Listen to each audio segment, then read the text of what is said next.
Hi, I'm Dave. Welcome back. Now, this is the second video of this week. So it is National Autism Awareness Week, and it runs from the 29th of March until the 4th of April. So today is the 2nd of April. It's my last video of the week, and I'm going to talk about my experiences post-diagnosis. But before I do, thank you to everybody who watched on Monday and learned a little bit about where I'm coming from and the experiences of my pre-diagnosis autism. And I would like to say that if you are not subscribed, please do hit subscribe and click on the bell to make sure you get my future content. And if you haven't done already, then please do like the video and let YouTube know that you like the content that I'm putting out. So, moving on. Post-diagnosis. How has diagnosis helped me or changed me? Well, this is what I want to look at now. But I'm going to start with how I actually got diagnosed in the first place. So, those who watch my previous video, you'll know that I have a long service in the police in the UK. And unfortunately, as a result of that, and I think my autism, before I knew about it, contributed towards it, but I was diagnosed with post-traumatic stress. During the course of my therapy for the post-traumatic stress, my therapist said that I wasn't progressing in therapy as well as was hoped, and that some of the responses that I gave to questions during that therapy were things that he had previously experienced with people with autism. And he asked me, have you been diagnosed or have you ever considered it? So obviously as a therapist, not a psychiatrist, he can't diagnose, but he put me in touch with somebody who can diagnose, and I sought a consultation with them. They gave me, first of all, it was a 1 hour sort of triage appointment. I speak to them and we have an hour chatting about why I want to be assessed, and they decide whether it's worth further investigation. After that, they said, yes, we do think there's a few elements there that need further investigation, and they invited me back for a full assessment, which was, off the top of my head, 3-4 hours. It was quite long, lots of questions, and thankfully my wife came in to support and was able to answer questions as well for things that maybe I didn't know I did. So after that, it took a little bit while they deliberated through all the responses that I gave, and I came back with a diagnosis of autism. And in there, it said I should concentrate I should look into strategies and mechanisms around coping with what used to be diagnosed as Asperger's syndrome. All these different syndromes now all get put into the lump category of ASD. But they just gave me an idea of what to look for. So, was I surprised? No, I wasn't really surprised at all.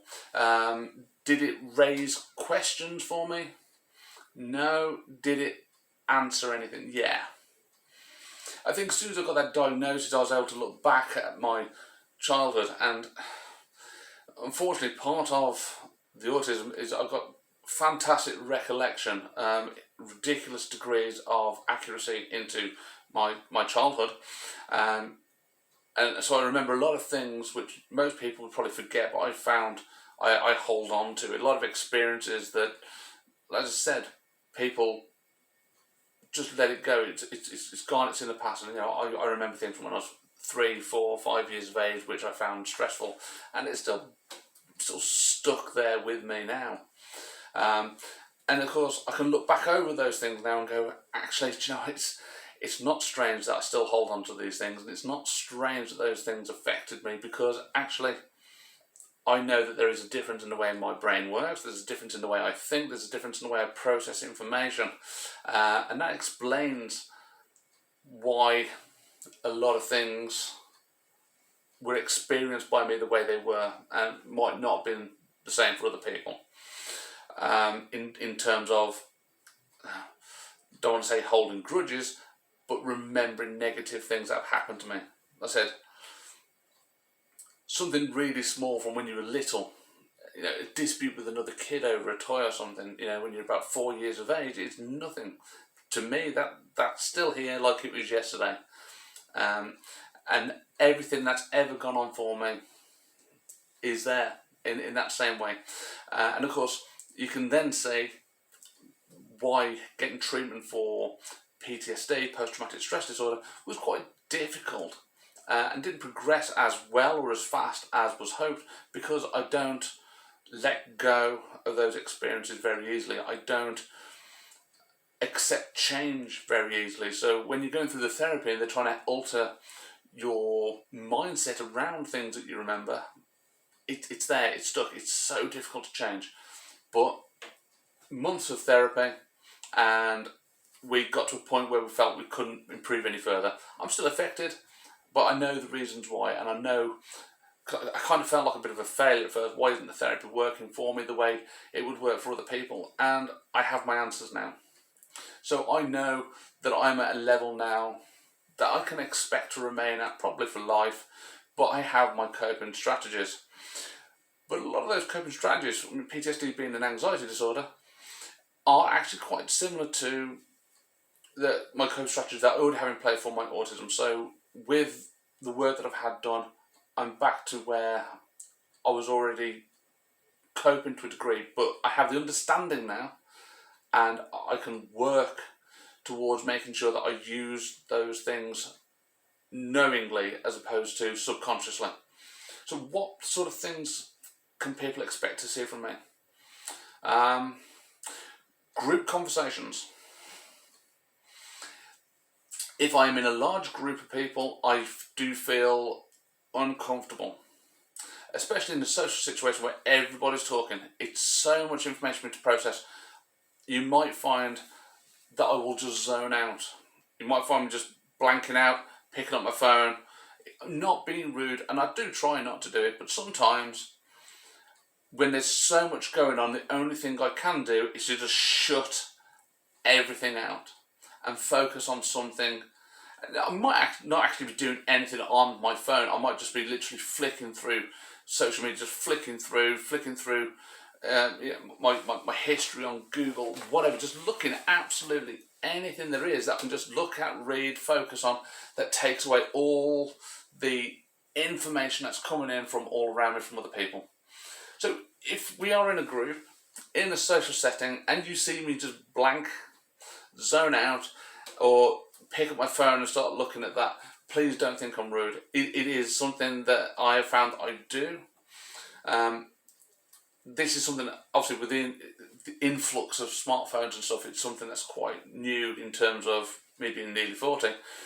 But this is something that you will see me do. And as I said, I'm not being rude. It's something I do to stop the influx of information. That being said,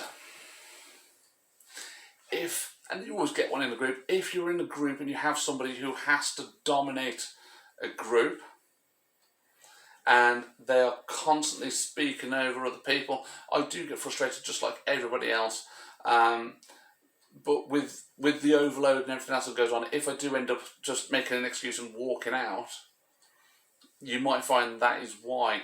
Not for any kind of grudge or resentment or anything like that, but handling that sort of stress level is not easy, especially with all the overload as well. So another strategy I have is to remove myself from a situation.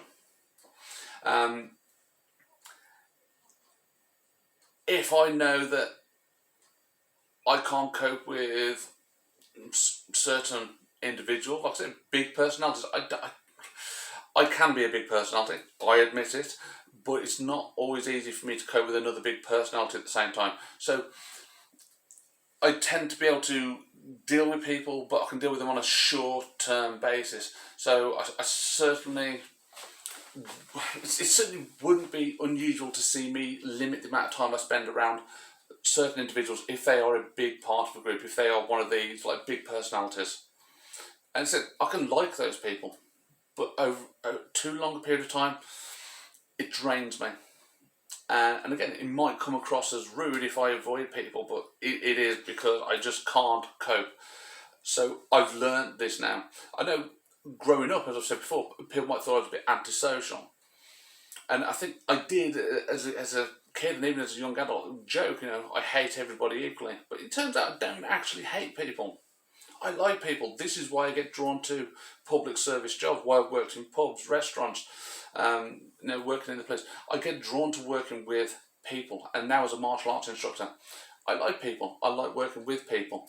But I have to have coping mechanisms in place that allow me to restrict that interaction to something that is controllable by me. As a martial arts instructor, I can control the class. Yeah, it's my environment. And I know what time it's happening, I know what time it's ending, I know who's coming, I know what sort of things we'll be going through in that class. There's a lot of control in place there that allows me to cope. So it's not a lot happens which is unexpected. So that's another thing I do in order to cope, is I do put things in place that give me an element of control. And yes, I do come across as a control freak at times, but again, it's for a purpose. Because when I am faced with the unexpected, especially in social situations, I find it extremely stressful. So I have daily routines that I put in place. This goes right from the start. When I get up in the morning, okay, I have to have my morning routine in terms of having my regular routine, brushing teeth, having a shower, the order in which I do things. I don't have the broadest selection of clothing. I tend to wear very similar clothing on a regular basis. This helps me, okay, because I know what I'm going to be wearing day to day. This is really useful. If something upsets that routine, if something stops me going through that routine, then it can throw my whole day off. It can just leave me really irritable, because that's it. It's set everything off.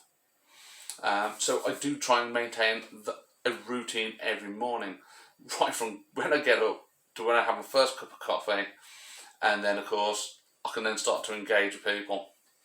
And again, that engagement generally for me has a lot of control to it. I'm not the kind of person that turns up on somebody's doorstep and says, I was just in the area, thought I'd drop by and say hi. If I'm going to see somebody, I like to know where I'm going to see them, when I'm going to see them, and I like to know what the reason for seeing them is, so then I can prepare. And as I said in the previous video, I still do it now. I script a lot. What's going to be discussed? What sort of thing can I expect? How will I respond? And it's not to the same degree as a kid. I don't get so frustrated because there's more variables now and I understand it better. But I do still do it. I get on really well with all my students, and I see them outside of the classes. They will come and see me. I will see them. We will have phone calls, things like this. But generally speaking, it's quite a controlled situation. I don't generally get people just turning up on the door. Hi, I'm here. No, I wasn't ready for it. Okay, I wouldn't turn people away, but if I seem a bit, I've got to sort this out first, sort that out first, and get things ready for you to come in. Then you might see me flapping a bit, and the reason is just because it's stressful for me. I wasn't expecting it. So I do like to control my social environment as well. And as I said, teaching martial arts, I know what I'm going to teach. I know who's going to be there. I know where it's going to be. So I have an element of control. Now, with a lot of autistic people, there might be some physical peculiarities as well. Things they get called stimming. This is something else I do, especially when I'm stressed or anxious. So it can look like anything. Lots of people do it, especially people with autism. People who tap, click, move the hands, making noises, clicking, ticks, shaking the head. There's lots of different things that different people do, which has become habitual, and it's something that increases with anxiety. I have these things. Some of them are notable, some of them are not. Some of them I only recently found out I do. Some of them I've always known, and I've seen them get worse with the PTSD.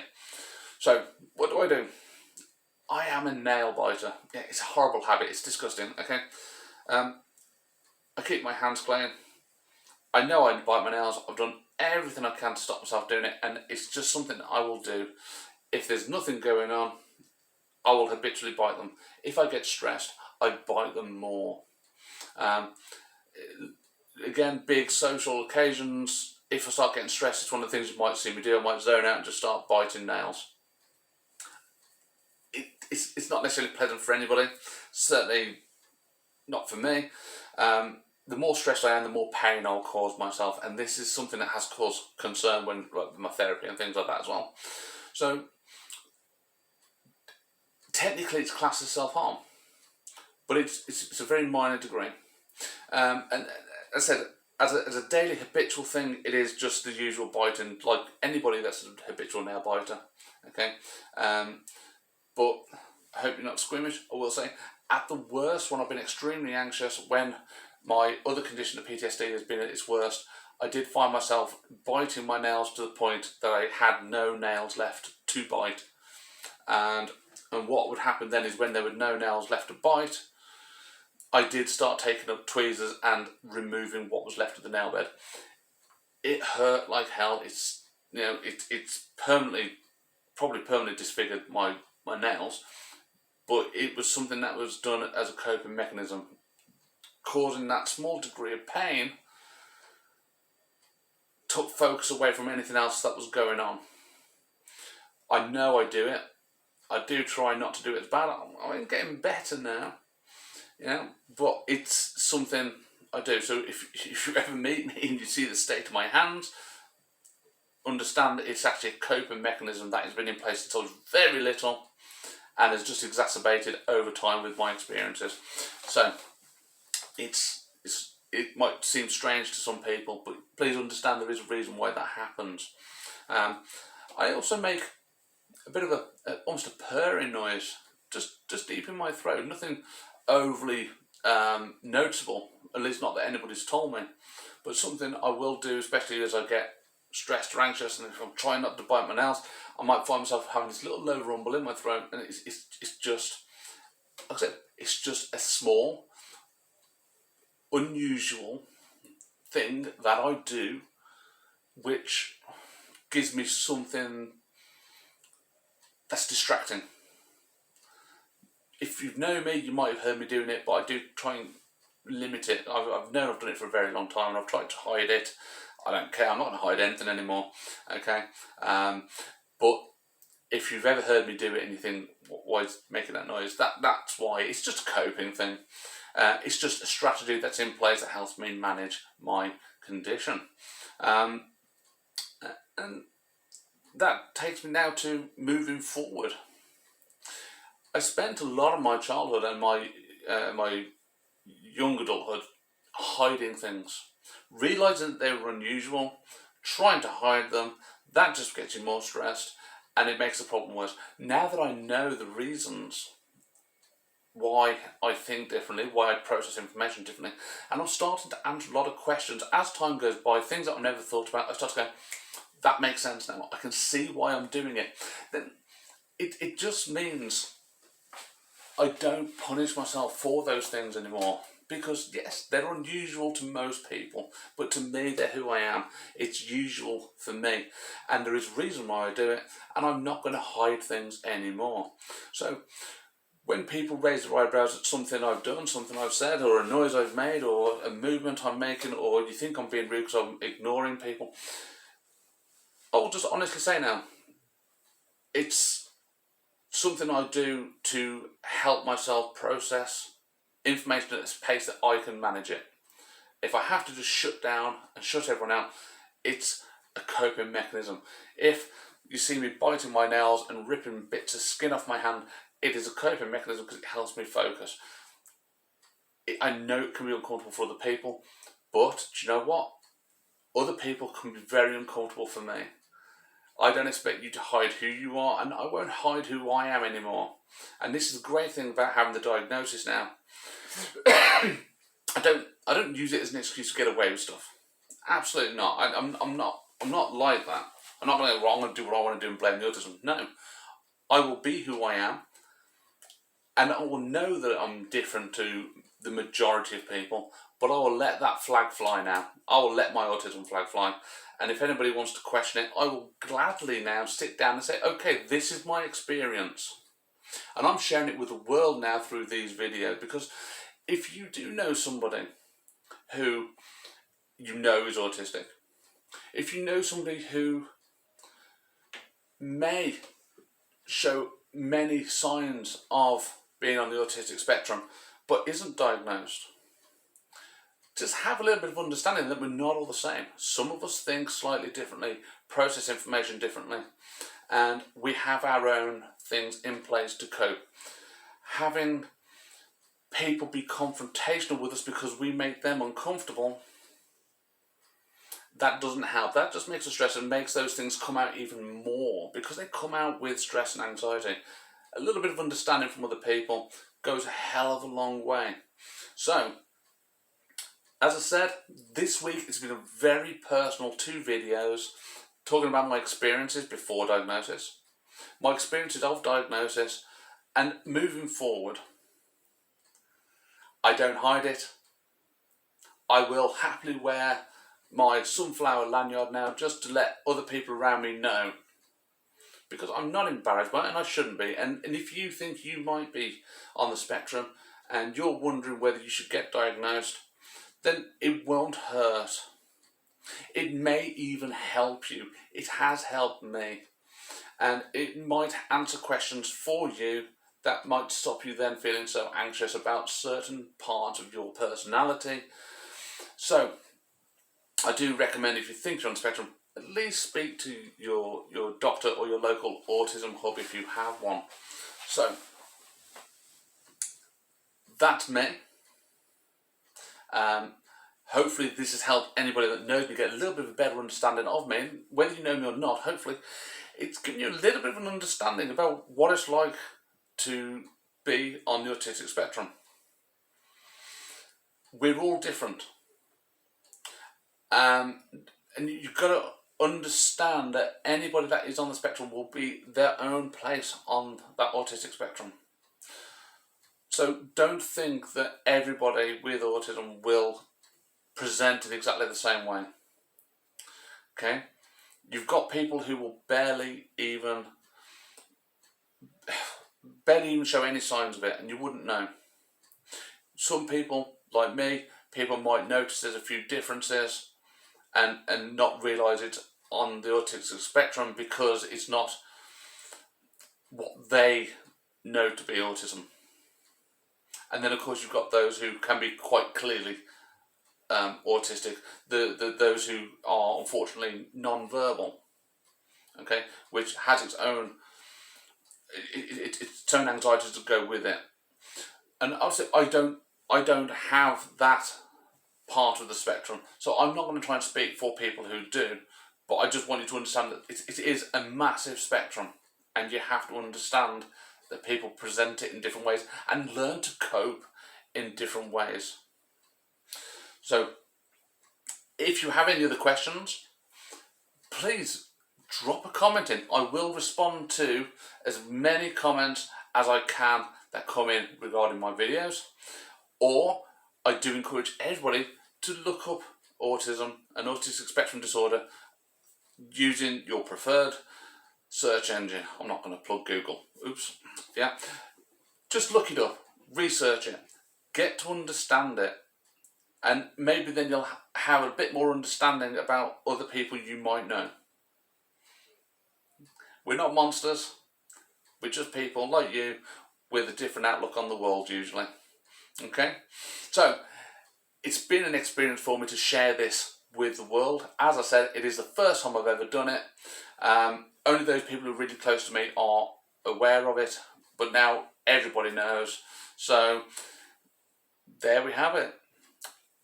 I have enjoyed opening up and helping you understand myself and the condition a little bit more. So, on that note, thank you very much for watching both of these videos through to the end. Please do like the videos, and just show YouTube that you've enjoyed this content, and it will then help YouTube push this content to other people who might also benefit from it. And I'll see you all again soon.